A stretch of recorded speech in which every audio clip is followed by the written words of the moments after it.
et bienvenue à Chuck B Critique. Aujourd'hui, je vous donne mon avis sur la toute nouvelle trilogie d'horreur sortie directement sur Netflix qui s'intitule Fear Street.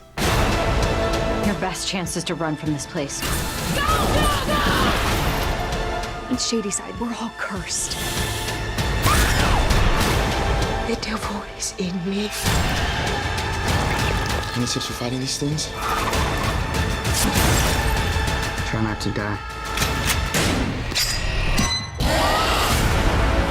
Pour résumer tout ça, disons que ça raconte l'histoire des habitants d'une petite ville qui tentent de survivre à une étrange malédiction. Et cette intrigue en question est déclinée sous 3 époques différentes, soit 1994, 1978 ainsi que 1666. C'est basé sur une série de romans jeunesse écrits par l'auteur de Goosebumps, R.L. Stine, qui apparemment sont un peu plus matures que les chairs de poule. Et donc, je peux pas comparer parce que j'ai juste lu les chairs de poule quand j'étais jeune, pas les Fear Street quand j'étais ado. Mais je pense que les films sont même une coche un peu plus violents parce que, je vous le dis, il y a du gore, des kills assez impressionnants et vraiment surprenant. Ce que j'ai aimé, c'est que ça jouait un tout petit peu avec les codes du genre, tout en, mettons, les honorant. Mais absolument pas de façon cheap, plutôt bien intégré comme dans l'histoire. Sans rien vous dévoiler en détail, je peux vous dire qu'il y a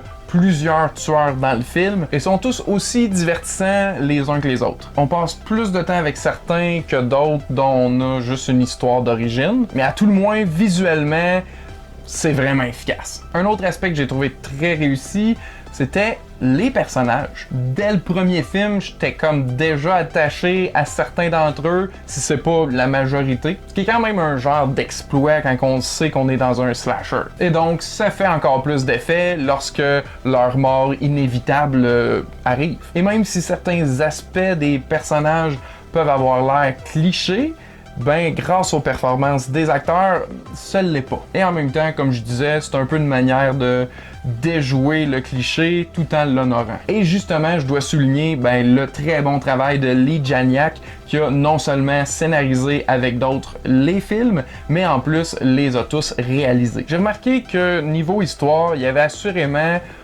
moins d'avancement à l'histoire globale dans la deuxième partie que dans l'ensemble. Le film Fear Street 1978 est un peu comme un flashback de ce qui s'est passé qu'on a un peu entendu parler dans 1994. Donc oui, on en apprend un peu plus, mais côté histoire globale concernant la malédiction, ça l'avance pas tant que ça. Donc, c'est pas grave, le film est vraiment plaisant. Ça fait comme un bon slasher des fins années 70, début 80. Puis c'est vraiment le fun. Et en plus, ça met en vedette 2 excellentes actrices, Gillian Jacobs ainsi que Sadie Sinks. Je dois mentionner aussi que visuellement, le moins percutant était 1666, du moins la première heure. Parce qu'une fois l'histoire à cette époque terminée, il faut quand même terminer l'histoire total de tous ces 3 films-là. Et c'est ce qui m'a convaincu d'en parler parce que c'est vraiment une conclusion réussie. J'ai pas adoré complètement, là,